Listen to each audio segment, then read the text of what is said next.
looking for somebody who's to come in and probably replace a team lead or to a position of a new team lead. Because as a team lead, if you come in, you are going to lead a team and your impact should be fairly visible across the team. Again, it is about making sure that you have the quality to work across multiple people. You have some experience in the particular domain which you are going to represent. People are sometimes scared of going to sales, or probably they don't like the hardships. And some of the feedback I get from some of the professors who I talk to in some of the MBA institute, they also say that, Sanjay, nobody wants to go to sale. They don't want to travel. And then I said, okay, I thought people like to travel.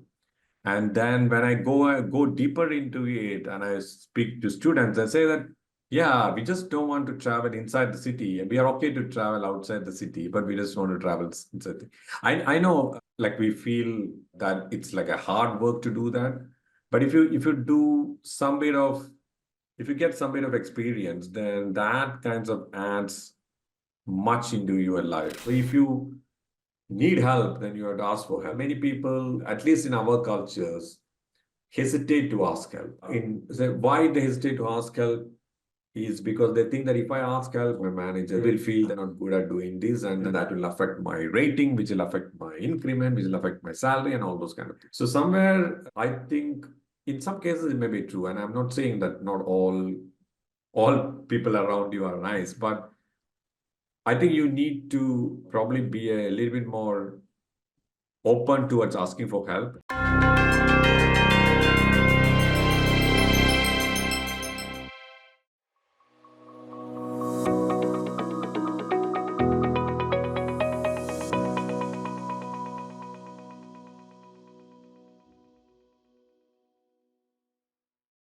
Welcome to the show, Sanjay. It's a pleasure to have you back on the show here. Thank you.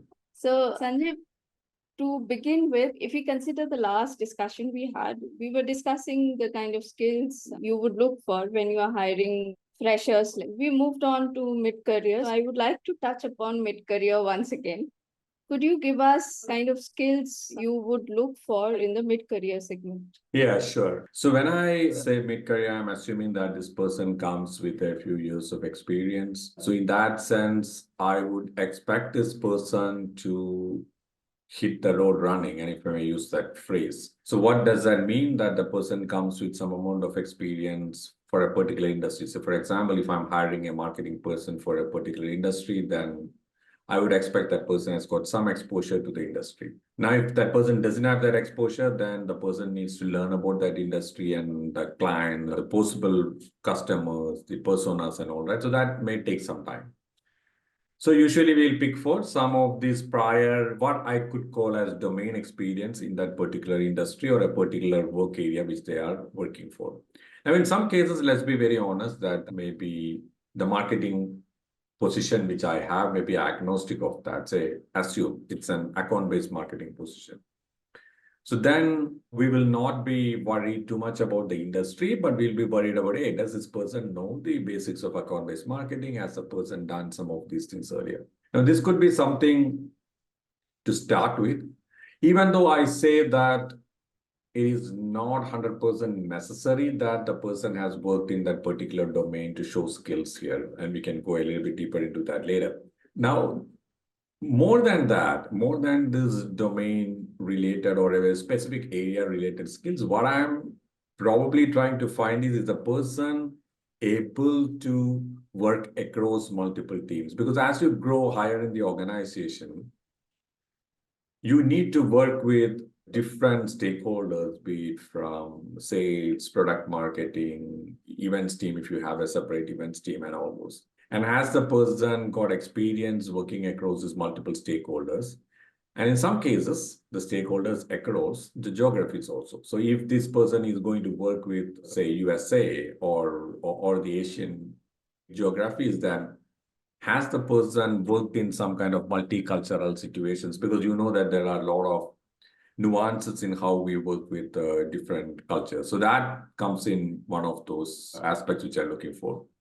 Then if I'm recruiting this person as a team lead, then I look for some leadership qualities as a person prior managed a team. And if I'm looking for somebody who's to come in and probably replace a team lead or to a position of a new team lead. Because as a team lead, if you come in, you are going to lead a team and your impact should be fairly visible across the team. Again, it is about making sure that you have the quality to work across multiple people. You have some experience in the particular domain which you are going to represent, and then you have got work experience across multiple geographies for that matter. Having said all these things, the dials for each of these things will vary when I recruit.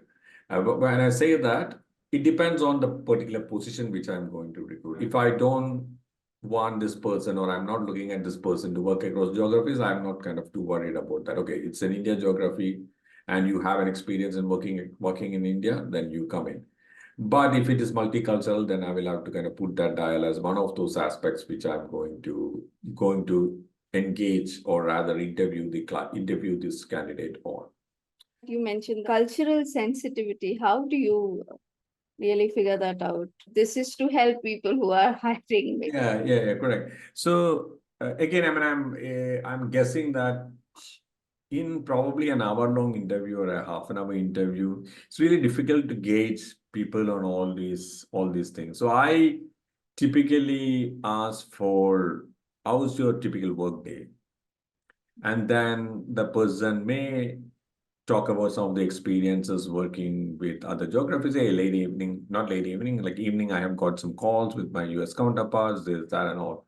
Then if I want to probe further, I can ask some questions around, okay, when you work in a multicultural environment, have you faced some challenges? And if somebody says no, that itself is a flag for me, because if you're working in a multicultural environment, 100% you would have faced some difficulties. When I say difficulties, challenges, both sides. It's not just that we have difficulties, they also have difficulties. When they share those episodes, I know that yes, they understand the challenges of working through a multicultural environment. Sensitizing people on that is probably a coaching process. Of course, there are books like Cultural Shift and all those which will help you bring some knowledge into it. But it is finally your experiences of working, your experience of reading. When somebody says no, probably some of this culture, they really mean no. But in some places, yeah, I think I can do it, probably means no. So that is probably a little advanced skill which I think comes with only experience of working these people.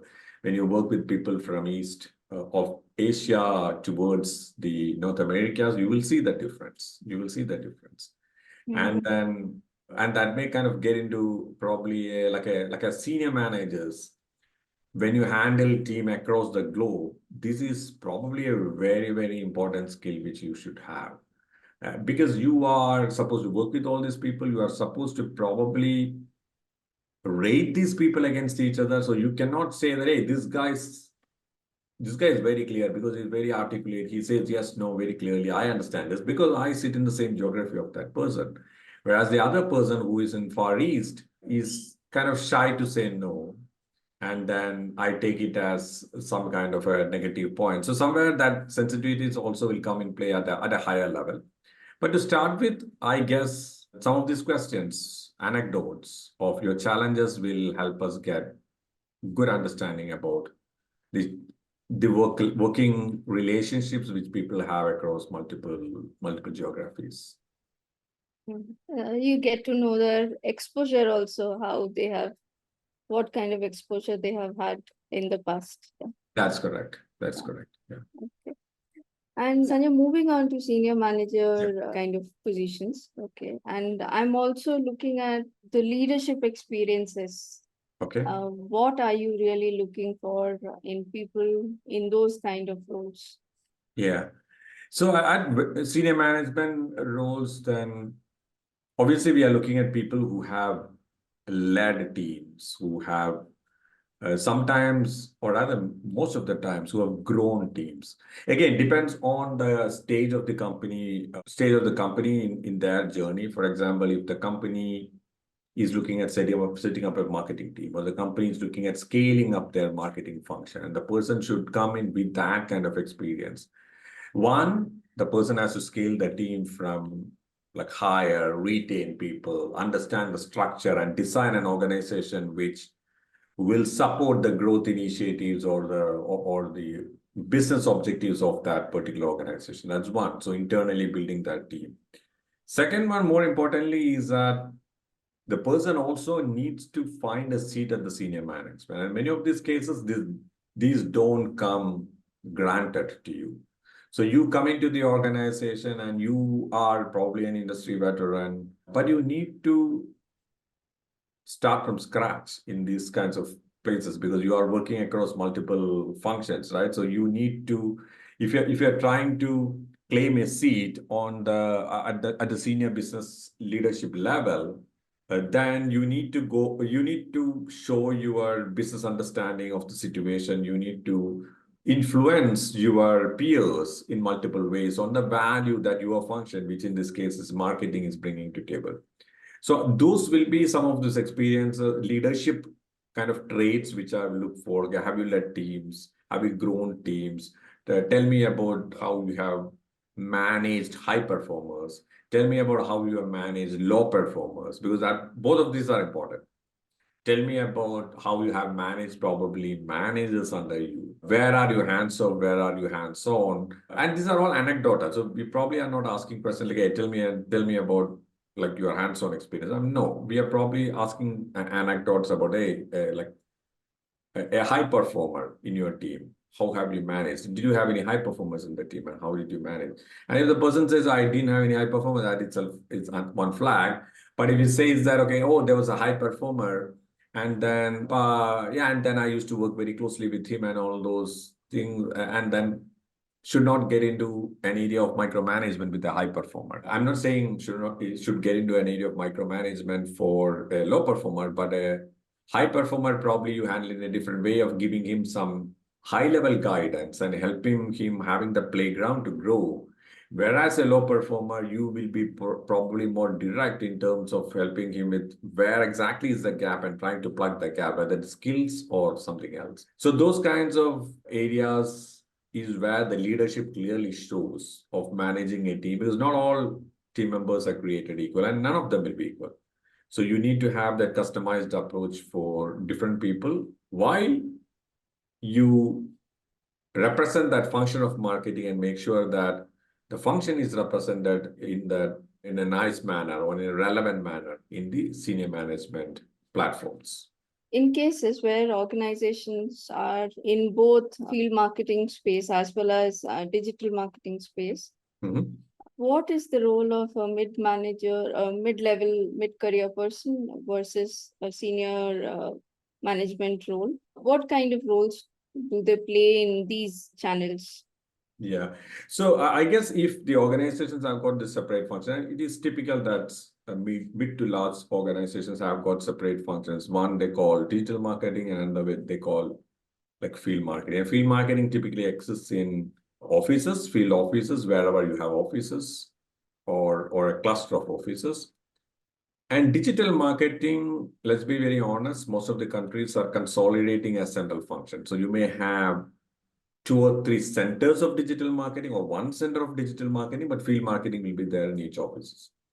Now, in this case, the digital marketing, somebody at a mid to senior level, digital marketing person is kind of head of an organization, head of this organization, which is spread across multiple people.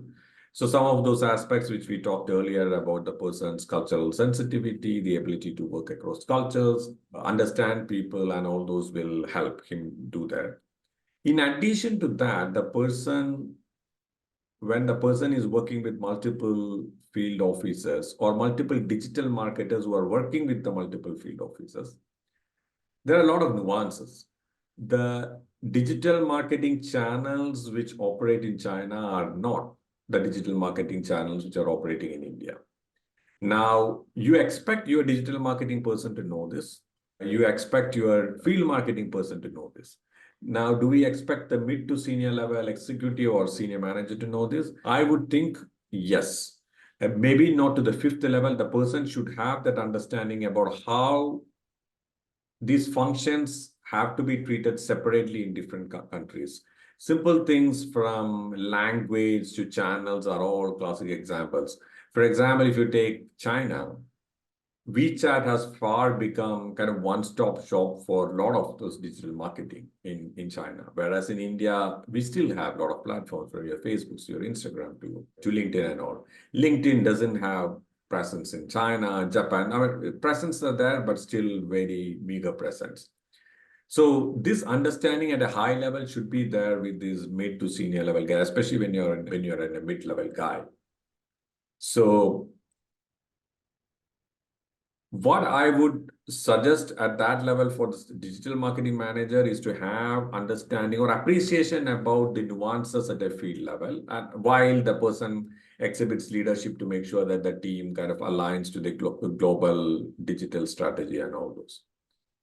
Now, the second portion about the field marketing stuff, the work with the digital marketing.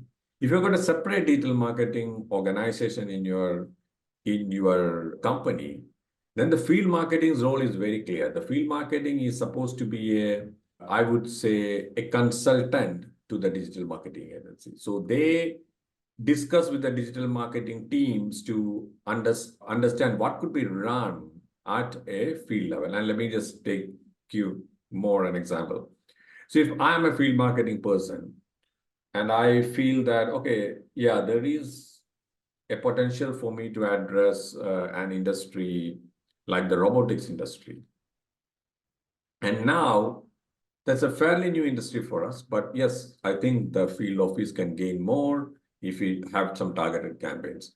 Then I get into some kind of a discussion with my digital marketer and say that, hey, this is a situation.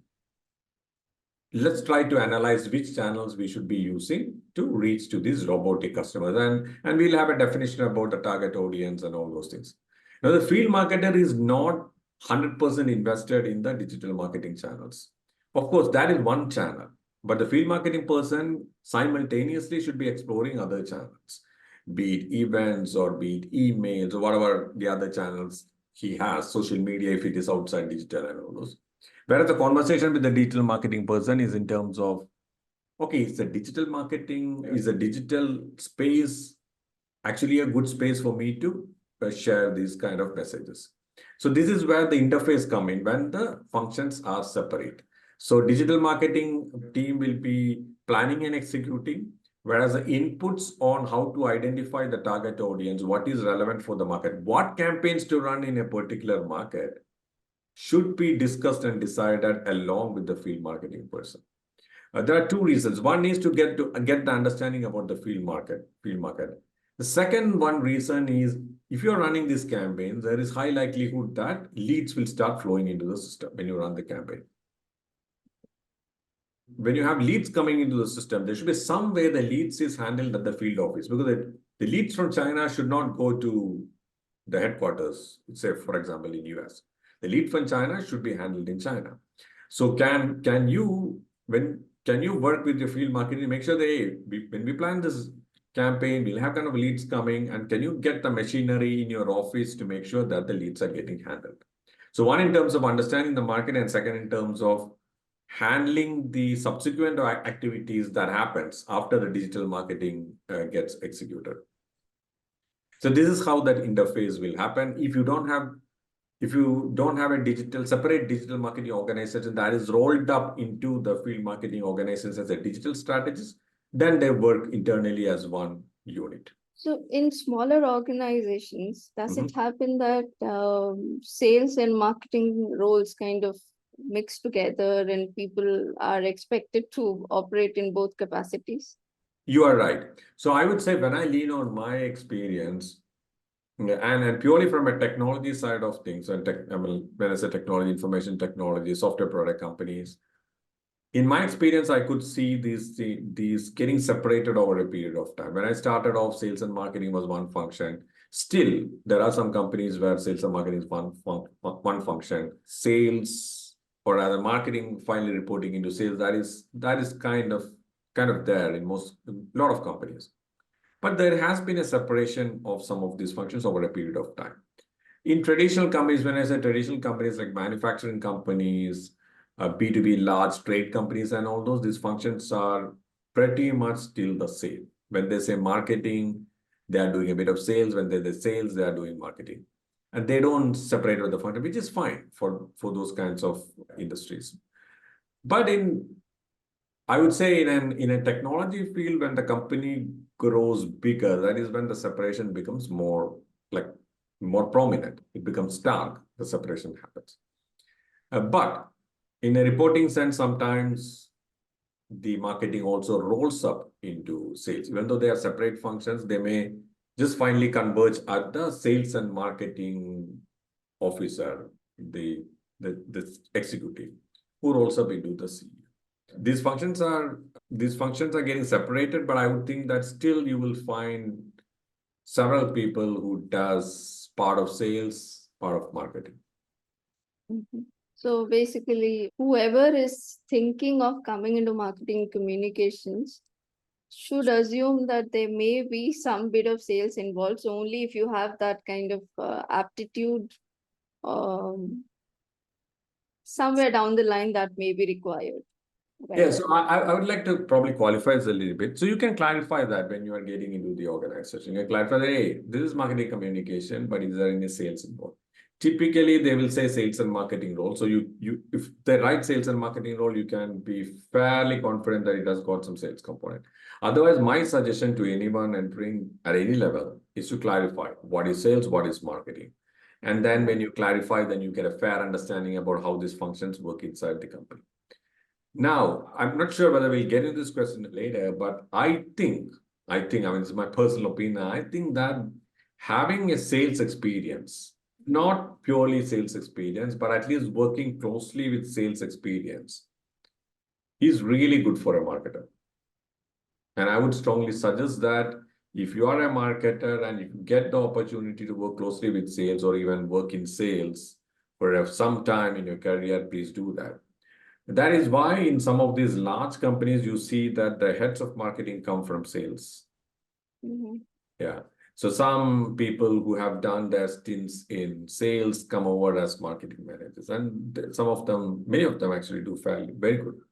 So if you're planning your career on marketing to become a great marketing communication strategist or communication specialist, then I will strongly suggest that you spend some time in sales. And sometimes you may think that, okay, I'm not a sales guy, I don't want to go to field and do that. Okay, which is also fair, but find opportunities to work closely with sales. That gives you immense amount of inputs, the stories from the field, which will help you understand things, which will help you put in perspectives of things happening on the field. I have personally found very stark differences between people who come like purely from marketing backgrounds and some people who are far removed from what is happening on the field. Yes, there are really smart people in marketing who understand, empathize, and who get there, which is really good. But there are a lot of people who just miss that factor of what happens on the field and how to incorporate those field realities into their campaigns. Because finally, you are marketing to a person or a customer in the field. Mm-hmm. Yeah, that's a good one actually, because even see, I come from operations background and sales. The term sales itself is quite Yes, scary to me. I agree. So, I agree. Yeah, and another anecdote is when I speak to some of these people who are just passing out of their MBA and all, there is at least from maybe my sample size is skewed, but from when I speak to people, people just don't want to go to sales. So people try to avoid sales. And there are different kind of sales, right? There are telemarketers. You can actually pick the phone and sell. I mean, it is not that you have to go and meet. So there are various shades of selling. Let's not go into that. So people are sometimes like scared of going to sales, or probably they don't like the hardships. And some of the feedback I get from some of the professors who I talk to in some of the MBA institute, they also say that Sanjay, nobody wants to go to sale. They don't want to travel. And then I said, okay, I thought people like to travel. And then when I go deeper into it and I speak to students, I say that, yeah, we just don't want to travel inside the city. And we are okay to travel outside the city, but we just want to travel inside. I know like we feel that it's like a hard work to do that. But if you do some bit of if you get some bit of experience, then that kinds of adds much into your life. And I can probably share my first job, and this is a non-technical job, where again, that function, as you told, was called sales and marketing. And I was in the field, and very interestingly, the product which I was supposed to sell or market was a wire rope, the steel wire rope. And the steel wire rope was used in fishing nets. And there are various uses. So, for example, the elevators which go up and down run on the steel wire ropes. So, oil rigs which are attached to the platform of the ocean run on steel wire ropes, the various diameters and all those. So that is something. Now, when I went there, so I come back to my story about selling it to the fishermen, right? When I went to the field, I understood that none of the fishermen buy the steel wire rope by their own. So that was an important insight for me. They buy through cooperative societies and they buy it on credit because it is before the season, before the fishing season, deep sea fishing season, as they call, because I visited one of the places where it is getting sold.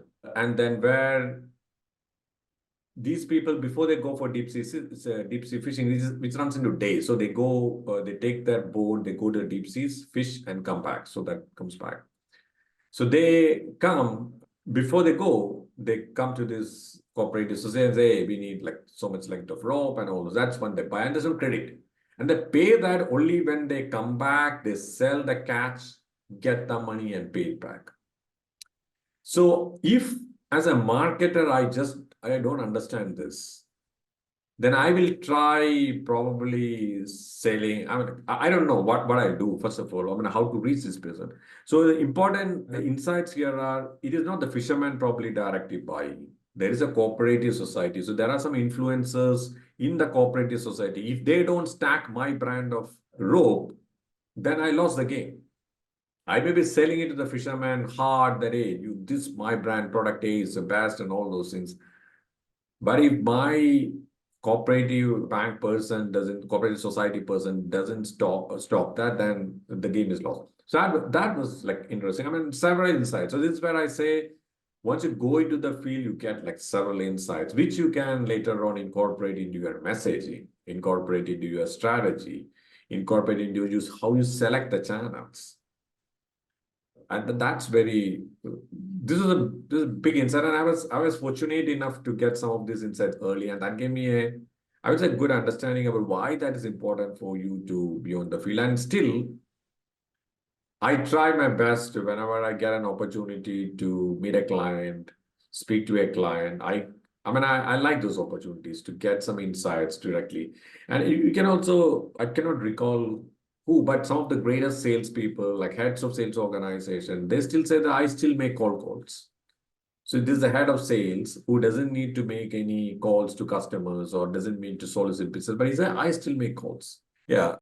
Very recently, I was watching Jeff Bezos, Amazon, his interview, and he says that, yes, I have made calls to my customer service to understand how they are doing or what's the lead time, what is the time to get to Amazon representative to speak. So some of these people really at the top also still don't want to kind of miss that stuff, which is good. So they get a pulse of what is happening. I still love it, and I'm sure that there are a lot of other people who love it. So there is no running away from the fact that you have to do some of these, well, let me put it like dirty your hands to get better. And unless you dirty your hands, then I don't think you will get the pulse of what your customers want to hear. And then if you don't know what the customers want to hear, and whatever you write, whatever you communicate, it'll fall on deaf ears. Yeah, I hope I made that point. Yes. Yeah.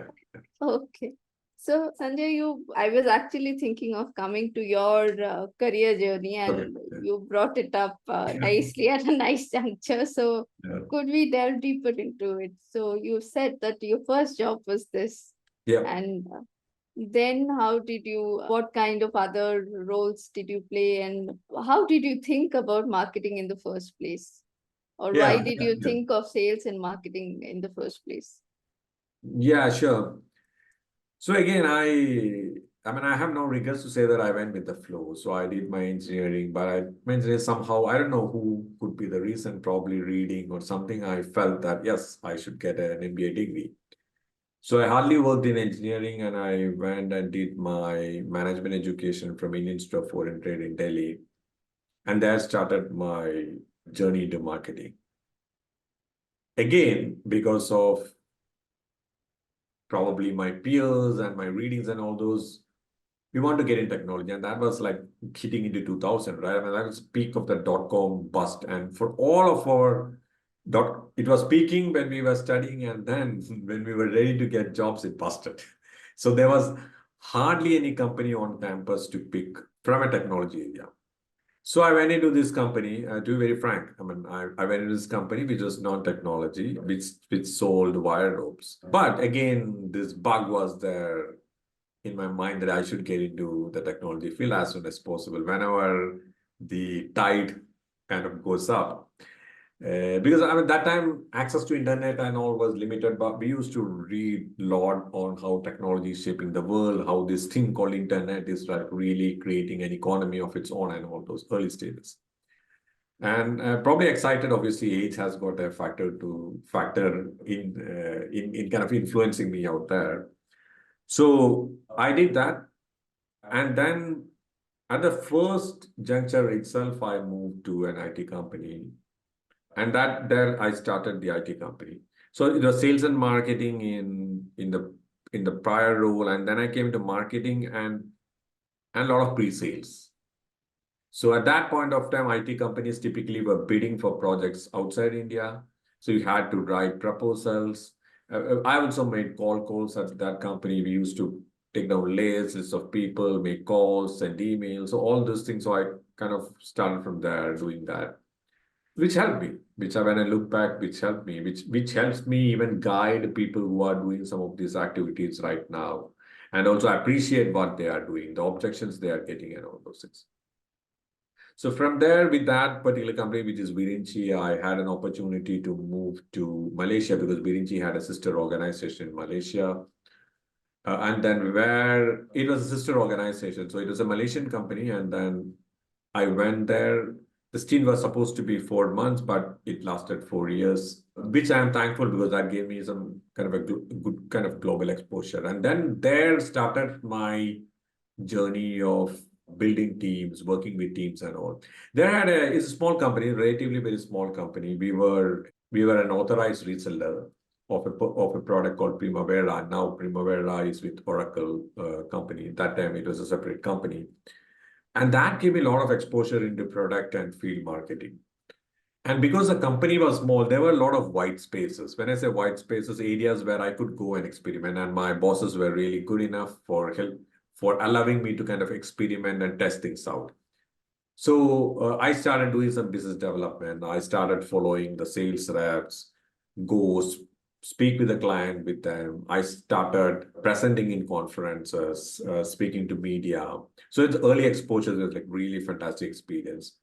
When I look back, I'm really happy that I started the consulting practice in that organization. There was no consulting. It was more or less resell the software, and there was no value-added services on top of that. So I started, I would say, packaging the software in a way that there are value-added services on top of that. So these were like early thinking in terms of how can we increase the per value revenue from the customer. So that was my earlier thinking. That all gave me like good foundation. I came back in around 2004, 5 to be precise. I came back, and then again, all my journey has been with IT services companies, product companies, and all these companies had a shade of business development in them. That is probably somewhere I strongly feel that that gave me an edge over many marketers because I still feel that I kind of think very passionately from a customer point of view. And sometimes to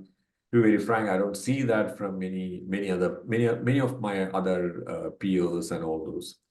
Of course, but that's what I call a marketing mindset of thinking from the shoes of a customer is probably one fundamental of building a marketing mindset. For that matter, any mindset, but this is fundamental for marketing.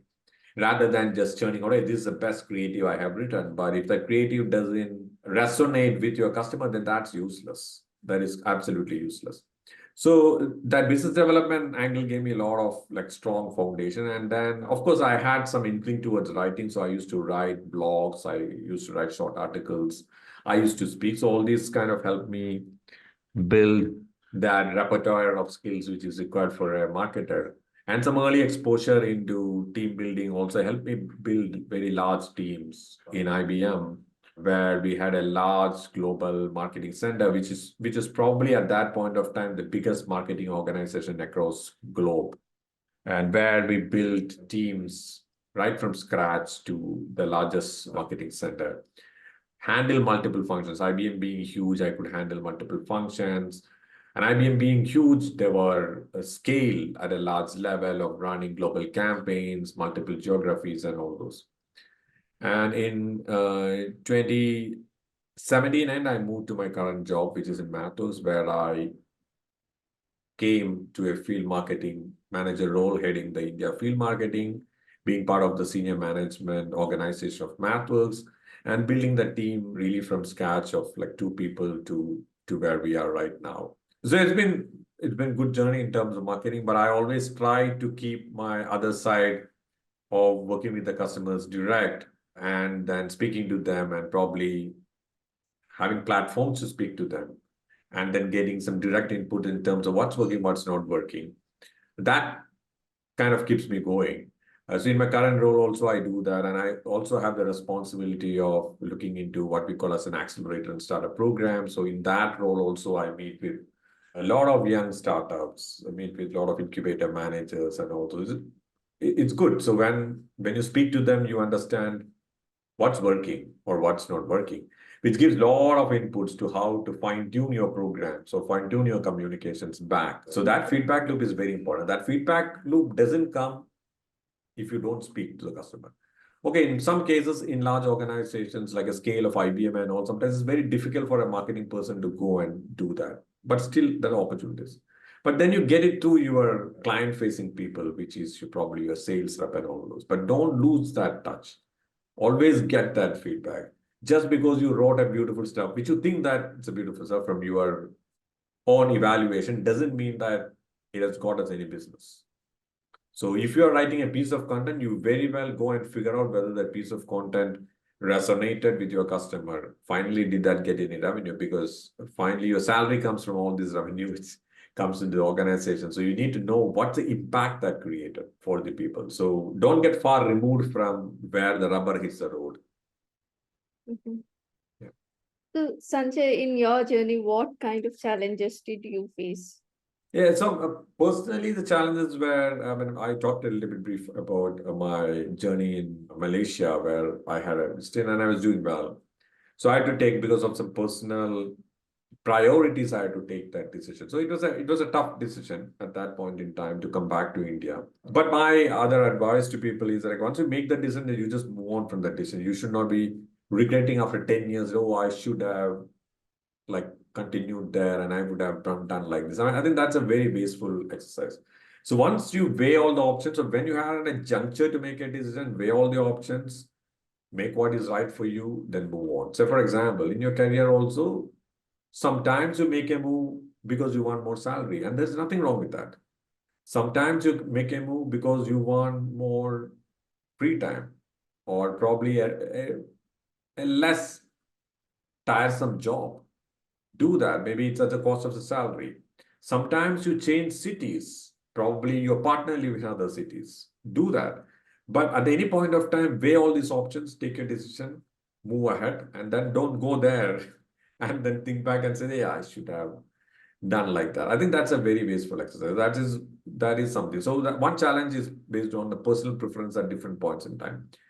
Second one is culturally, I've handled like different geographies, different cultures, and that is probably the biggest challenge and probably some skill which I've kind of gained over a period of time.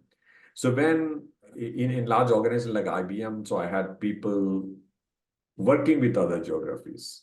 So I'm managing them and they were working with other stakeholders in multiple things. And then when I get deeper into it, then there may be some kind of discussions from the people across in the other geographies, and then, hey, Sanjay, your team member, this guy is not like performing well, this, and all. And then finally, when I try to get an understanding about where is it going wrong, usually it comes down to some kind of communication gaps. I'm not saying every time. So there are performance issues, but usually it's communication gaps. Cultural difference, obviously, but the very fact that we hesitate, I know for whatever reason, we don't communicate much. So my advice there is to over communicate. There is no harm in over communicating. There's over communicate. If you're in doubt, communicate again. And communicate so that the receiver understands your communication. That's also very important. You said this, doesn't mean that the other guy understood that, right? So if you really want to understand whether the guy understood in the way you want him to be understood or want her to be understood, ask him, what did you understand? Or if you want to be clear, when if in this case, Moa, you are telling me something and I want to understand better, paraphrase that and ask you earlier, hey, do you mean that? So that I am clear. And I'm not saying that of course, there are performance management, which is part and parcel of any manager, which I'm not diluting. But when you go deeper, it is mostly into the communication, managing this communication. So the challenges are for a manager, as a manager, for me, is to get really into the understanding what is that thing which is wrong. So I like a root cause analysis. You have to ask several whys to get to that root cause. Because if you try to address things at the surface, it is like a band-aid. It doesn't solve problems forever. So you are okay, the band-aid just gets burst when you are exposed to like a heat or water or rain, or the wound comes over in another part of the body. So I mean, are you trying to address it in a very systemic way, or are you just trying to like put a band-aid and then see that, hey, whenever it comes next time, I will handle? So I try at best to do these things. Maybe the other challenge which you come in when you become senior and as a manager is prioritization, because you have lots of things on your plate. You have a team which is spread across multiple geographies, multiple teams. Then you as a manager needs to prioritize what are those things you should be taking in your plate. So that's an important lesson. Again, I'm not like the perfect guy out here, so I am also learning on how to get this better, so that I put my energy in the right places where it is maximally impactful for the organization which I work for, to get the results which we are all trying to reach. So that's a lesson for me which I always carry, and I always try to find better ways to get there. If you have to summarize, you have shared a lot of insights, and in many ways, those were your learnings. But if you have to kind of highlight top five learnings for you, and something that has helped you grow and stand out, what would those Yeah, be? let me attempt this. I don't know whether I'll reach five, but I'll attempt. So the first one is, I think, again, before this, I want to put it like a disclaimer saying that it's not that when I started my career, I had all these beautiful insights. I learned it over a period of time. So when I say this, maybe somebody who is listening probably should not be worried that why I didn't think about that. But if that person can learn from the mistakes which I made, then I think that's a better place to be in. So nowadays they say, right, so don't make those mistakes, but learn from other people's mistakes so that you can get better. So it is again helping them to accelerate their journeys rather than preaching. So that's my disclaimer. So the first one, maybe I'll start with, is having a very empathetic mindset. An empathetic mindset, as a manager, obviously, you should have an empathetic mindset. And people just say empathy, but they don't give adequate importance to the empathy. That are you trying to put yourself into the shoes of that person and trying to answer those questions? So for example, if that person behaved in a way, or the person is not performing, why is that person not performing? And then trying to understand background. In many cases, again, from my experience, in many cases, it was not that the person didn't have the skills. It was not. So it is very easy for anybody to think, oh, yeah, Sanjay is not performing, Sanjay is lacking skills, and then I'll try to get it. Okay, some cases, yes, there are some skill deficits, but in many cases, it is not that. Many cases, it is some extraneous situation, some family situation, or some environment situation which that person is going through, which is affecting that person. Especially when you see the person is been performing average, above average, and then not getting. So that is one type, like a team member, to have that empathy to understand what's going wrong or what's doing well. Second one in same empathy is about, we talked a little bit about the customer empathy, right? Understand from the customer perspective. You write a beautiful email 2 pages long, the customer is not going to read it. Where is a customer going to read it? Is it on mobile? When is a customer likely to read this? So have some of these basic, I would say, first principles, think from first principle point of view, mental models, so that you write a message that resonates with that person. So that probably helps. And then the second one, maybe as a marketer, as well as a manager, be authentic in your voice. Don't fake it. People say you fake it till you make it. Okay, that's a practice. But once you get there, you have to be authentic. The voice of any copy or any novel or any book or any movie that strikes a chord with you is probably very authentic. You can feel that voice coming from the heart of the person. You can feel that the person really feels the words. So can you be very authentic? Can you be I don't know, can you be honest in your approach to these communications? So then I think the relatability of your communication with the customers are really high. And it is very difficult to be authentic. So that brings me to the next point of being a little bit more vulnerable. So if you need help, then you have to ask for help. And again, I'm not probably the best guy in this, but if you need help, so for example, many people, at least in our cultures, hesitate to ask help. Why they hesitate to ask help is because they think that if I ask help, okay, if I tell Sanjay, who's my manager, that I'm struggling with this, then Sanjay will feel that, okay, I'm not good at doing this, and then that makes a perception in Sanjay's mind, and that will affect my rating, which will affect my increment, which will affect my salary, and all those kind of things. So somewhere, I think in some cases it may be true, and I'm not saying that not all people around you are nice, but I think you need to probably be a little bit more open towards asking for help. And asking for help doesn't mean that you would ask for as a manager, right? There are a lot of people around you. So you ask for help. Then I think probably the fourth one, I'll say that get a set of mentors and friends around you who can be your sounding boards and who can be your coaches. So find them early in your life. And it can be for different things. So for example, if you're running, you find a different coach. You want to build a career in marketing, you find a different mentor, and then seek their advice, seek their different perspectives. I missed these things out very early in my career. So I would really say that you find those mentors in that, and that really helps. And now, because of I missed it, I do like a lot of mentoring. I do mentoring for students, for startup founders, and all those. So I feel that now I'm obliged to help these people because I don't want other people to miss some of these opportunities. And people really appreciate a lot of these things when I do that. That means there is a lot of value they are gaining. And then sometimes it's sounding bored. That, hey, Sanjay, I'm thinking like this. What do you think? Rather than you taking a distance. Sometimes you may get a different perspective. So build that ecosystem of mentors and coaches if you want, and all in your life.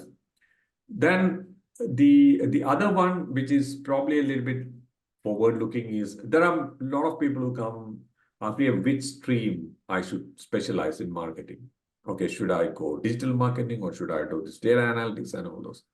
And I think increasingly we cannot bet on a particular stream because things are changing at a faster pace.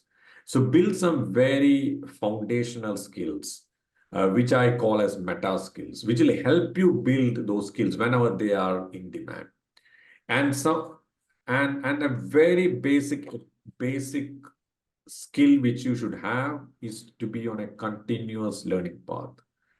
You should be a learner ever. I mean, till your grave, if you ask me, because in my experience, if I in around 2000 when I passed out of my management school, hardly any digital marketing, and if I had not learned digital marketing or social media marketing and all these new advancements which came in marketing analytics, marketing technology, then I would have been obsolete.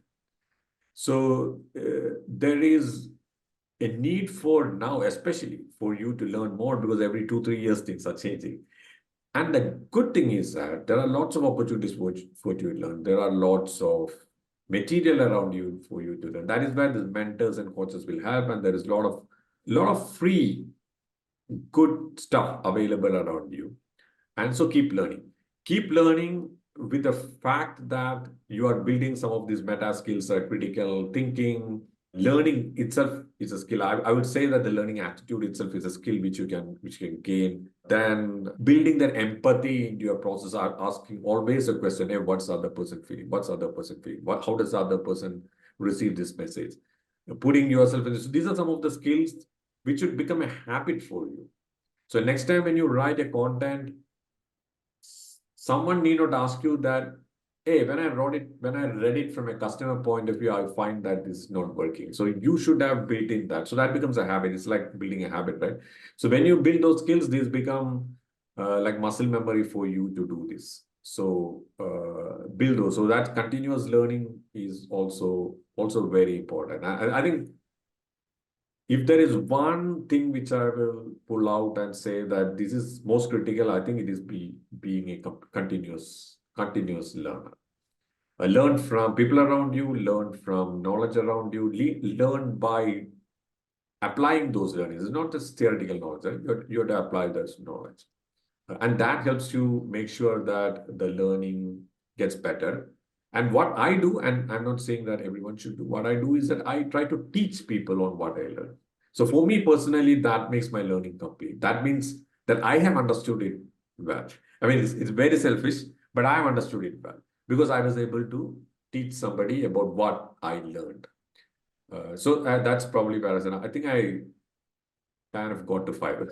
Yes, you did. Okay. So, Sanjay, nowadays, if you look at maybe YouTube channels, there are many, Mhm. many youngsters who have started their own YouTube channels and they're doing pretty well.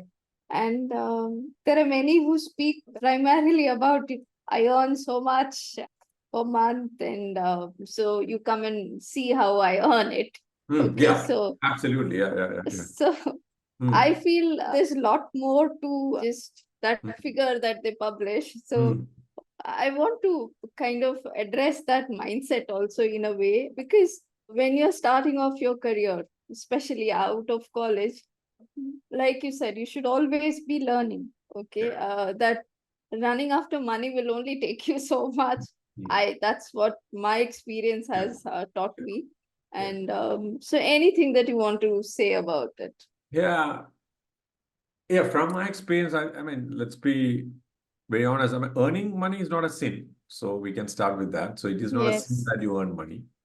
But as you rightly said, probably having earning money as the only objective, maybe I cannot reconcile. I mean, maybe that is right, I don't know, but I cannot reconcile to that fact.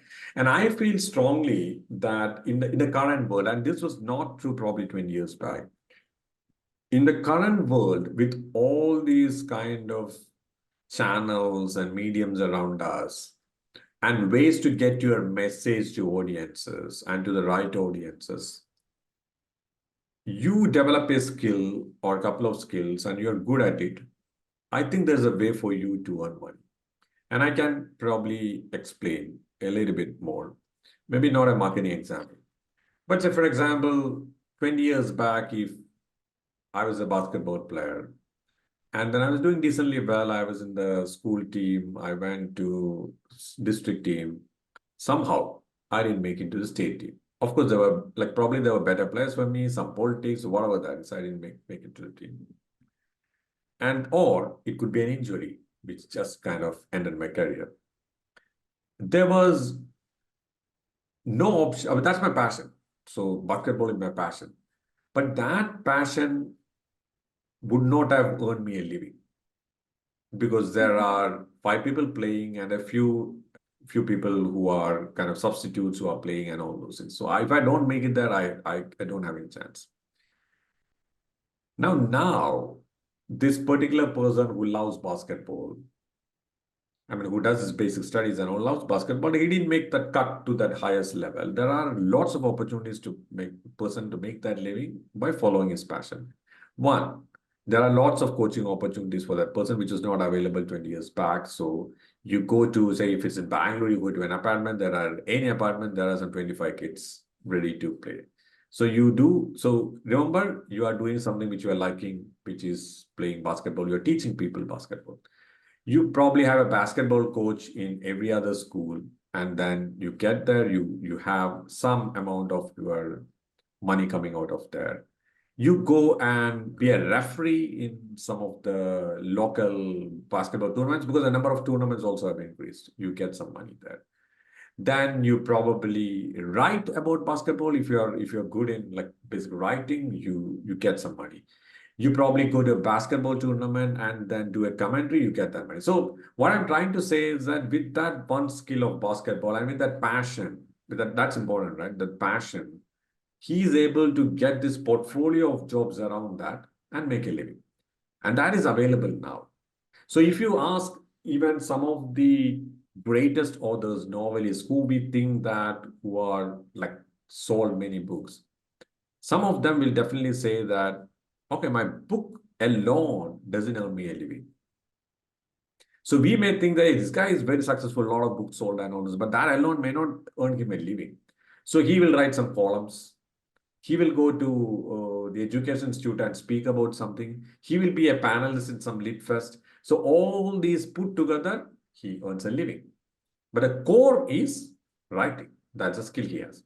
So that is something which has changed. So what I'm trying to say is, and this is not, but I cannot take credit to this, but many people have talked about this, about future of work. How does work look in the future? I think work is becoming a portfolio of jobs.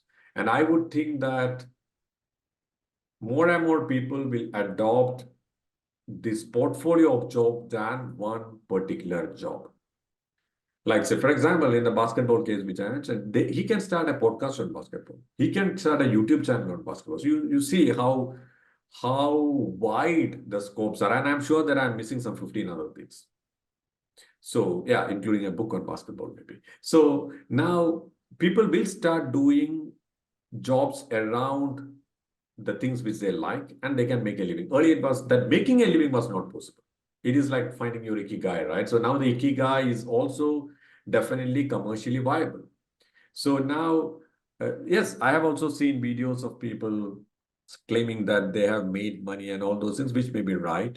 Oh, I made this money. I rejected this client because the client was paying me only like 3,000 rupees per hour and all this.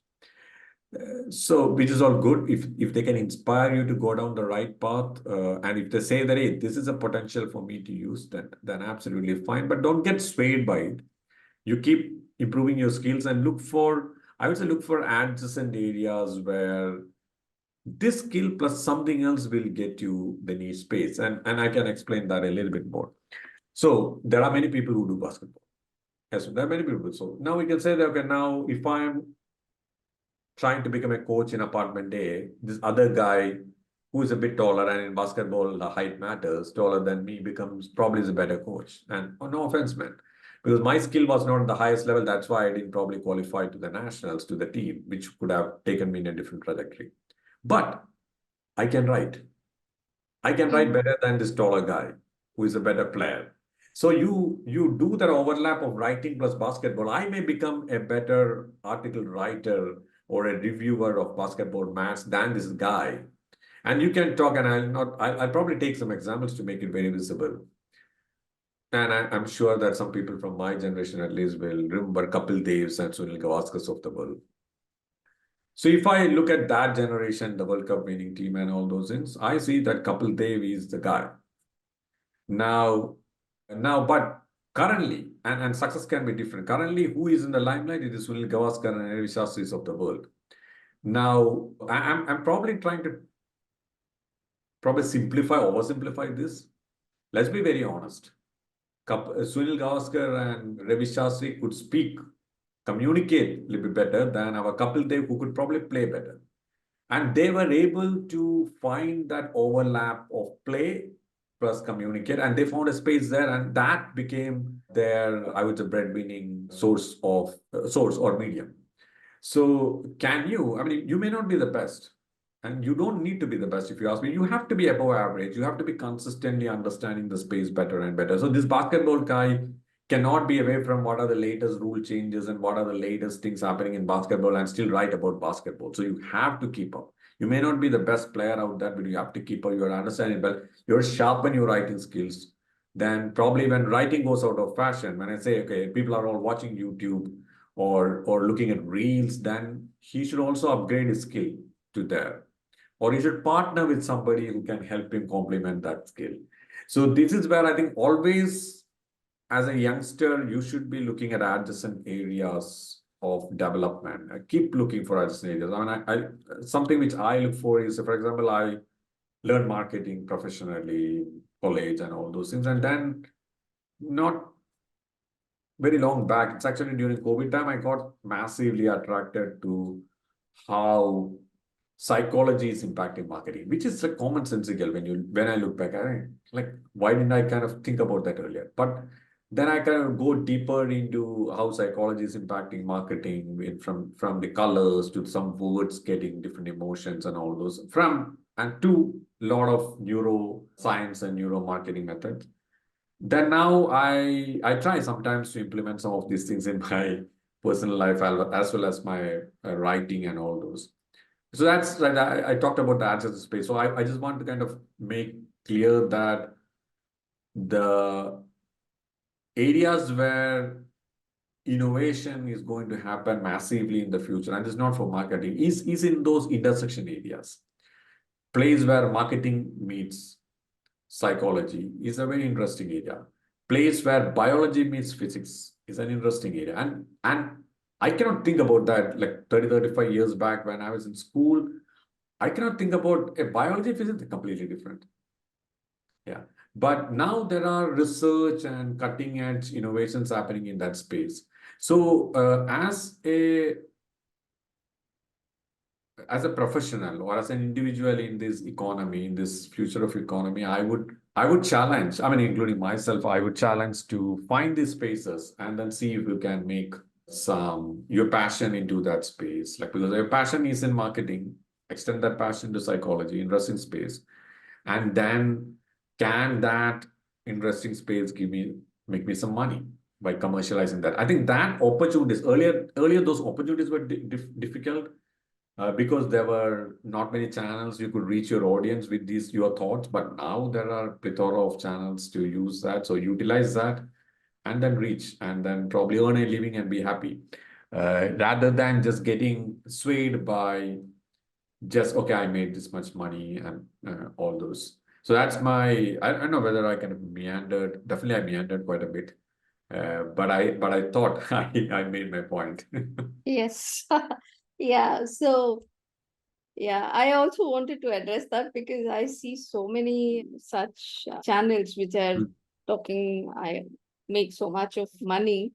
And there are lots of advertisements around that to attract students Yeah. for that. Yeah. So, Yeah, that is true. Finally, I mean, people say 10,000 hours, but may not be 10,000 hours but definitely somewhere around that, we need to invest on that skill. Yeah, otherwise you may just make some quick thing, but you will be easily outplayed by other people. So invest your time to build that skill. Of course, you should look for opportunities to commercialize that skill. and last two set of questions that I'm left with. One is AI. How is AI changing the landscape for marketing teams? Yeah. So, I mean, I feel again, these are too early for us to give definitive answers, but I'll try to do an attempt. Generally, not just for marketing, for others. whatever could be automated will get automated. And here again, I don't know whether we talked about this earlier, but I'm looking at a job as a collection of tasks. Mhm. For example, if I have to write a piece of content, then I need to first understand which topic I should write on based on the audience. Then I should collect some basic information to write that. Then I should have somebody review that. So there are different tasks which make up this job. And some of the tasks could be automated there, not many. So not all the tasks could be automated. So wherever the automation makes things better, I think automation will take over. Now, this has happened generally in our life also some time back, but now this is happening at a fairly rapid pace. When agriculture became mainstream, before that it was farming, and agriculture became mainstream, a lot of jobs went because a lot of things got automated. And because a lot of things got automated, our scale also increased. Similarly with industrial revolution. So in each phase when it changed the dynamics or the economic landscape, there were a lot of questions raised. Hey, what will you do? Jobs are going and all this. I think that will still there. But here I feel, and I cannot belittle some of the worries of people, but here I feel, and it's my personal opinion, here I feel that some of these questions are for real. Some of these questions about job going are for real. Can AI create jobs at a pace at which it will displace jobs? Personally, I have my doubts. Yeah, personally, I have my doubts. But again, we cannot predict the future. Now, for coming to marketing, I think so I use generative AI, ChatGPT pretty extensively. For me, it is an excellent brainstorming tool. Excellent brainstorming tool. So, for example, if I am stuck with some topic, yeah, I need to write about like marketing communication. I mean, it's such a broad topic, right? So then ChatGPT can be a good starting point. Okay, I can give some prompts to ChatGPT and it'll give me a content which I can edit, which I definitely have to review, and then edit it better. And for another one is that hey, I have a piece of content. I'm just stuck with finding some good titles for that. Suggest me 7 titles, and it'll give you 7 such titles. And I have never been a case where I've exactly taken one of those titles, but I was pretty satisfied with 1 or 2 of those titles, and then I worked on it myself, and then I got into the new title. So it is a great productivity tool for me. In AI, there are a lot of automations which are happening because of these kinds of technologies coming in, technologies in terms of analytics getting automated for marketing, the ads getting delivered automated. So these are all what I said. When you deconstruct this, the the tasks which are automated are getting delivered. So, for example, delivering an ad to a space is probably automated, but writing the copy for the ad, okay, definitely there is good starting points of the copy which is given by the machine, but I don't think they have any breakthroughs on exactly the right copy which will work. Now, I think it was recently Salman Rushdie also talked about a little bit on will AI displace writers. So writers who are pedestrian probably write some mundane but will get displaced. But writers who are creative, who probably writers who write, say, for example, some like satire and all those things, I find it very difficult to replace them. Because one, you have to understand that the machine also learned from lot what is written earlier. So can these people write different things in the future? And then only the machine will lag a couple of years to kind of gain that. So there is, I think the people who are at the cutting edge of creativity and all will still survive. But if you are doing a very automated task, then I would think that today or tomorrow, AI or some other thing, there is a chance of you getting automated. I'd say, I don't know whether you have noticed, say, for example, when the lifts and all were getting popular in our cities, used to have one person who will press the button. Hey, sir, where do you want to go? Fifth floor. So there'll be one person pressing that button. And I've been observing this. I think those people are gone. Those people are not there now. So somewhere now, what are they doing now? I just don't know. So that is where my puzzle is. Like some of these jobs when they go, and if the only skill I have is to drive a car, and then autonomous cars take over, then what will I do? I just don't have the answer towards that. I mean, reskilling and all upskilling and all those do that, but there is limitations towards that. Similarly, in our marketing also, if the only skill you have can be automated, then your job is in danger. But if you are doing a job which has got multiple tasks of that, 2, 3 things can be automated. And there are some things which still needs human input. There's a human in the loop, as they call it. Then you are in for high levels of productivity because you can automate your task with AI, and then you can focus on some of the tasks where you can spend more time and probably bring out much better work. So for example, if I can save half an hour of my time rather than looking into vacuum or finding that title. I get a starting point, 15 minutes saved, 25 minutes saved. I finish that job, get a beautiful title, just go to the next one. I need to do an A/B test, create two variations of this, quickly do the A/B test because that is automated. I know what is working, do a copy and then implement that. So probably my time to market is faster there.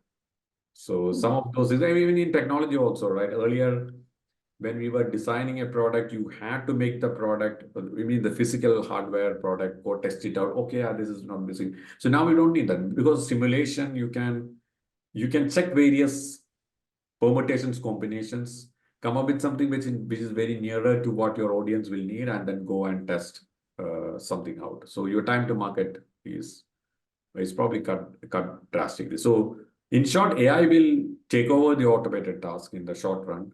Future, I'm not sure how far the automation will happen. So my suggestion is probably look at your jobs which you're doing, break it down into tasks at a very low level, and then see can it be automated. Maybe that's a good starting point. Since I'm focusing primarily on writing skills, Mhm. I believe how you should focus on your capabilities is that probably when you are learning, learn the nuances well, learn everything that is to be like if you have to write a copy from scratch, anything that you want to write, learn how to write it well, and then use AI also to enhance your productivity. And now, because you know things well, how to write, what makes it click with the audience, then you can modify it beautifully. Absolutely. Just to Absolutely. do it faster.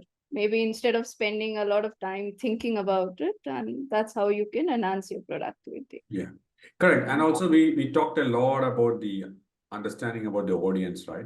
You know about the audience, not your machine. So Yes. the machine will give an output based on what you say. So your understanding of the audience is what you are conveying as a question or as a prompt to the machine, and then the machine gives an output. Mhm. So that understanding, especially when you are empathetic understanding about the customer, I don't think the machine is there yet to codify that. I mean, again, you can rule this out, but as of now, I think that knowledge about who you are writing to is still with you. Mhm. Yeah. Mhm. And another question, Sanjay, about the mentorship that you mentioned. Yeah. Okay. So what do you really what's the framework of mentorship, if I may ask you? Because let's say if somebody is coming to you for mentorship on marketing communications, Mm-hmm. so what kind of questions people should ask? Because typically what I have seen is in the name of mentorship, people come and ask about jobs. Yeah. So if you want to create a proper framework that these are the kind of questions you can expect to Mm. get help from your mentors. So what would be The- your advice on that? good question. So mentorship ideally should be long-termish, mid to long term, rather than just okay, I want a job and how can I get to this job? So that is when it really gets you the value. So yes, in one of ad hoc discussions will get you tied over that particular situation, but I think you get long-term value when it is continuous and when it is over a period of time. Let me just backtrack a little bit. So the mid-level career people are sometimes, and just again from my experience, what they come for is, hey, Sanjay, I've been doing this role for some time, and now I want a change. And then how do I go about that? So then I did myself mentorship is to ask more questions rather than give answers, because if I give answers, then I don't think I'm helping them. So typically I ask them questions about, okay, what do you want to do now? Okay, what has excited you? Oh, I'm excited at this digital marketing job. So now, do you think that, why does that excite you? So you get some understanding why. Is it just because, like, it's because I think it is earning more salary? I mean, there's nothing wrong with that, but at least we can understand that. And now then you understand whether what are the skills required for that. Okay, these are skills. If you don't know the skills, then that's the first exercise. You need to figure out what are the skills. Next exercise is that, okay, you need 10 skills to become a digital marketer. And what are the skills you have of these 10? Or if it's 2 out of 10, then you know it's a long way. If it's 8 out of 10, then you know that, okay, then we can get into the next step. If it's 2 out of 10, it's not that everything is lost, but you have to be very practical. So that's a kind of discussion which I have with the mid-level people. So mid and like junior level people is typically in terms of, okay, we talked a little bit about sales, marketing, what should I do? And this is something which I hear, okay, I want to be in strategy. I want to be in strategy, Sanjay, but I'm getting the sales job. What should I do? Or should I take this? Should I take that? Okay, now I have this offer in my hand. And again, this I don't call mentoring, but it is kind of ad hoc stuff. I have this offer in hand, but I want to apply for others. Because that's not a strategy job. I want to get a strategy job. How can I go? So some of those things is what generally comes in the very early stages of a career. And that brings us to the end of this insightful conversation with Sanjay Gopinath. In this final episode, we explored the essential skills for mid-career and senior marketing roles, the synergy between sales and marketing, and the impact of AI on the future of marketing. Sanjay also shared career-defining lessons and practical mentorship advice for aspiring professionals. A big thank you to Sanjay for his valuable insights. If you enjoyed this episode, please subscribe, leave a comment, and share it with others. Thank you for listening, and until next time, keep learning and crafting your writing career.